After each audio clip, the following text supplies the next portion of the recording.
Hey, it's Mark Ferguson with Invest for More, and I'm standing outside another fix and flip that we just bought last week. This is the first one we've bought in a little while, but it was bought in 2017, so it means we ended up purchasing 27 flips in 2017, and I also bought 4 rental properties. So bought 31 houses in the year, which isn't too bad. Pretty happy about that.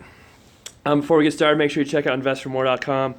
My resources page, I've got a page with all my flips and rentals numbers and all of those. You can see before and after videos, just about every flip and most of my rentals too. So I bought this from a wholesaler. It's actually a brand new wholesaler. The guy gave me a call, said he'd heard I buy properties in this area, probably from my blog. Said he had a deal for me, so drove by it. The price was decent. Ended up getting a contract on it, then saw the inside, and ended up getting it for $140. Thinking the ARV is around $225 and $25 to $30,000 in work probably. It's not a bad deal. ARV is tough. It's a very interesting area. It's manufactured home, so very few comps available. It's got a real big garage, pretty big house.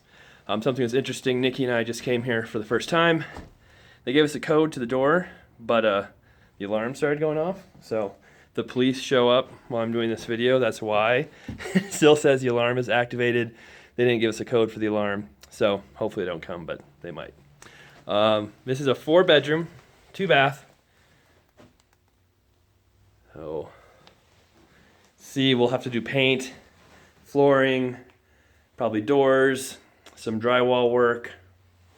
I don't know why they decided to take all the doors and trim off of everything, but they did.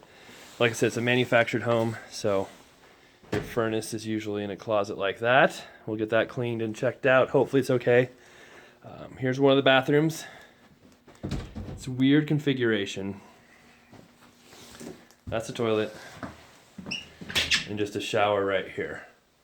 I'm thinking, yeah, you can tell up here, this used to be a tub, and it's got like ADA handrails, so they probably took out the tub and put in the shower, or maybe somebody was handicapped and couldn't get in the tub, and that's what happened there.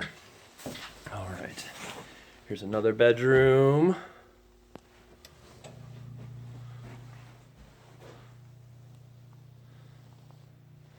For those of you wondering about manufactured homes, what those are is a property that has been moved in here, basically built somewhere else, moved in here on a semi.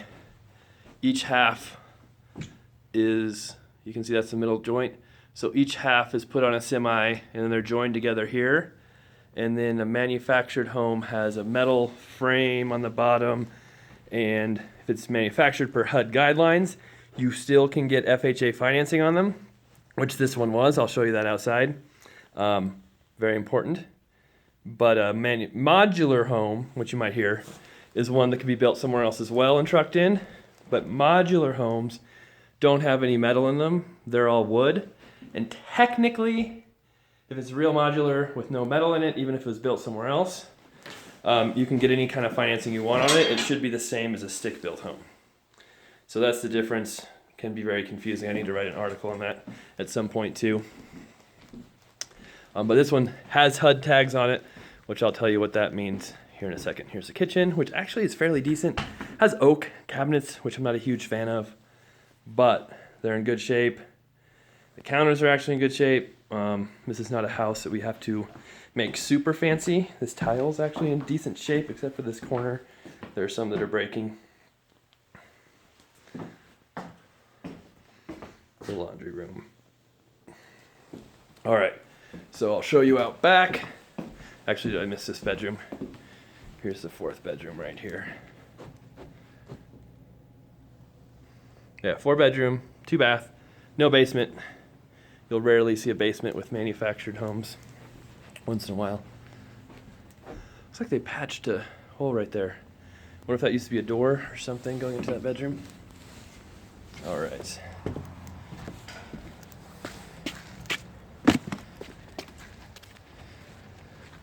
Well, it's a big lot, 1/3 of an acre.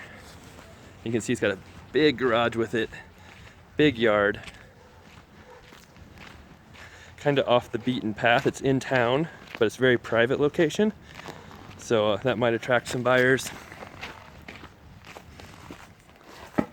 One thing we might have to spend some money on in here, nice shop, dirt floor.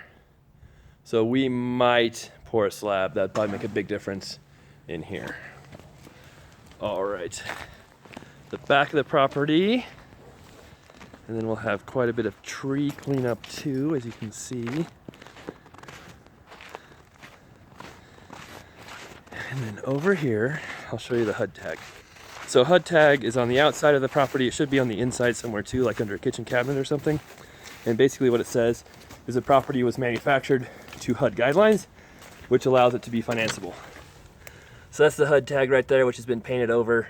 We'll scrape the paint off, make sure we keep that.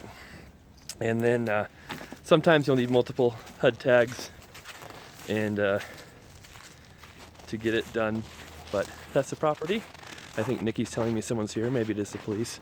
But yeah, that's it. Hopefully it'll be a good flip for us. You can find out more information on my flips at investformore.com, as I said, under the resources page. And then, yeah, we'll have another video once it's all finished up and go from there. And that was the police. So I better stop videoing.